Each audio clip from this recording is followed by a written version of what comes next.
This is Optimal Living Daily, episode 1244, Balancing Life and Fitness, Caging Your Monkey Mind Through Eisenhower's Box by Matt McLeod of McLeodConsultingServices.com, and I'm Justin Malik.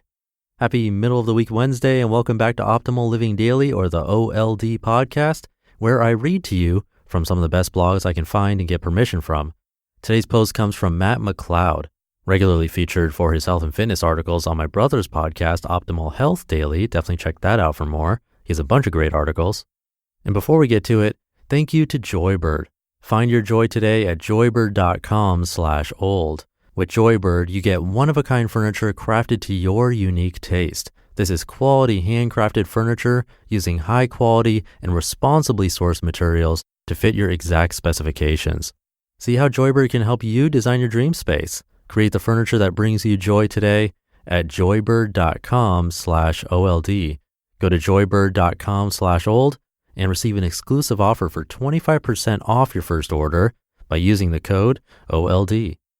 For now, let's get right to the post and start optimizing your life. Balancing Life and Fitness, Caging Your Monkey Mind Through Eisenhower's Box by Matt McLeod of McLeodConsultingServices.com. I received this email the other day, quote, "Hey man, quick question for you. How do you do it? How do you do it all? Balancing work, gym, studying. I think I might have burnt myself out. I'm working a full-time job and it's mentally exhausting. I hit the gym almost every day. I'm studying to get my nutrition license and certification and my personal training certification. I lost motivation to continue and wondering if it's the right move. What keeps you going?" End quote. I kind of chuckled to myself after reading, "How do you do it all?" Evidently, I've tricked people to perceive me as a person who has things figured out. This is laughable, but it reminded me of when I first started this website. I reached out to this smart Jewish guy named Jordan Syatt. Some of you may know him. I sent him a Snapchat asking him if he had any tips for building my website because I had no idea what I was doing and I liked how his site was set up. He sent me a video response saying, quote, "My man, nobody knows what the hell they're doing. You just got to keep trying." End quote. I specifically remember smiling ear to ear after I watched his video. He didn't say anything groundbreaking, but it was an epiphany moment for me. I really looked up to Jordan and still do to this day because he seemed to have his together, had it all figured out. Yet he sent me this humble message and it gave me true perspective. It showed me how similar I am to people I look up to and how similar we are in our day-to-day lives. Struggles, obstacles, confusion, self-doubt, etc. Nobody is above being human.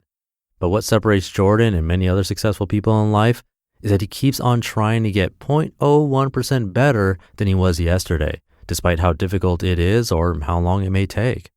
When starting out, if Jordan knew how many hours of work he'd have to put in to be where he is today, I bet he would have been extremely discouraged and tried something else.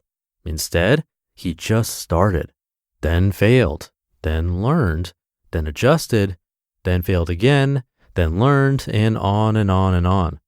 And based on how he's doing today, he never stopped refining his process. This mindset is the foundation of the answer to the question in the email. If you're not willing to get started, even if it's a bad start, and persevere through failures, you won't make it far in life. But that's still not enough because you have to build on that foundation if you want to break through mediocrity. See, people on the internet love sharing this pic of what they think success looks like, where what people think it looks like is a straight line and up to the right, but what it really looks like is up and to the right, but with lots of squiggles in the middle.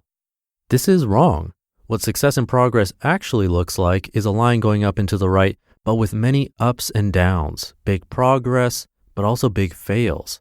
This shows the importance of working smarter, not harder, although you may need to sack up and put in more hours. When you work smarter, your failures become much less catastrophic and you reduce their frequency. But your progress slows in parallel because you have to keep pushing your limits just to gain an inch. This represents what true mastery looks like. To relate this back to the email, notice what the guy said. "How do you do it all? I lost motivation to continue and wondering if it is the right move." He has a lack of clarity and is unmotivated as a result.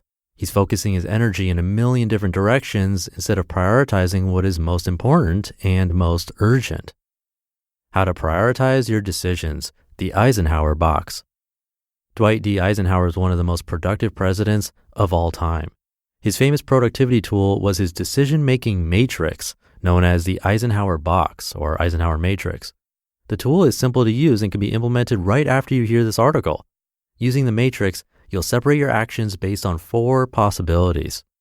Number 1, urgent and important tasks you will do immediately.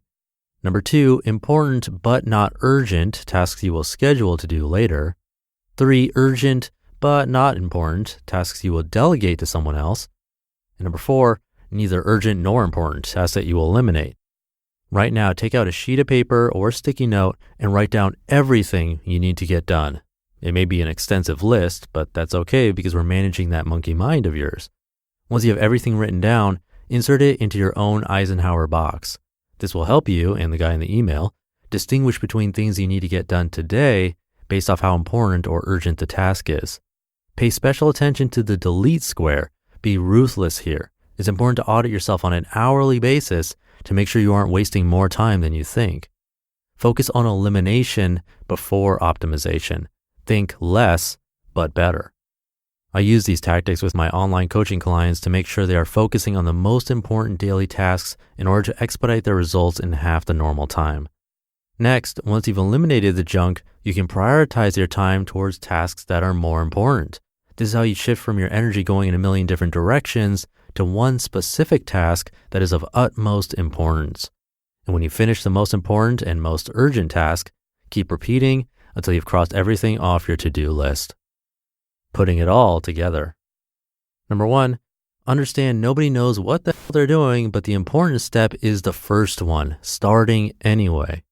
Number 2, accept that you will fail, but each time you fail, you'll learn something. Over time, your failures will become smaller and less frequent. This is the path to mastery. Number 3, gain clarity to your goals by brain dumping your monkey mind onto a sheet of paper as an extensive to-do list. No matter how small the task, put it down. Number 4, once finished, insert each task into the Eisenhower box to figure out which tasks are most important and most urgent. Number 5, cross off each to-do item as you finish them and repeat steps 2 and 3 on a daily basis. And number 6, dominate life, but remember, every day is a work in progress. You just listened to the post titled Balancing Life and Fitness, Caging Your Monkey Mind Through Eisenhower's Box by Matt McLeod of McLeodConsultingServices.com. That's actually the second author in the last couple of weeks to mention the Eisenhower box. Definitely try it out. And thank you to Joybird. We all want a haven, a place that feels uniquely you. Joybird empowers you to create the furniture and space that brings you joy. Find your joy today at joybird.com/old. With Joybird, you get one-of-a-kind furniture made to your unique taste. And they have a 365-day home trial. It's hassle-free delivery. They'll even remove all the packing materials for you. Then you can sit on it, sleep on it, break it in. If you don't love your Joybird, return it for a full refund. Check it out. They have hundreds of styles and options from bubblegum pink to aquatic blue with free personal design consultants.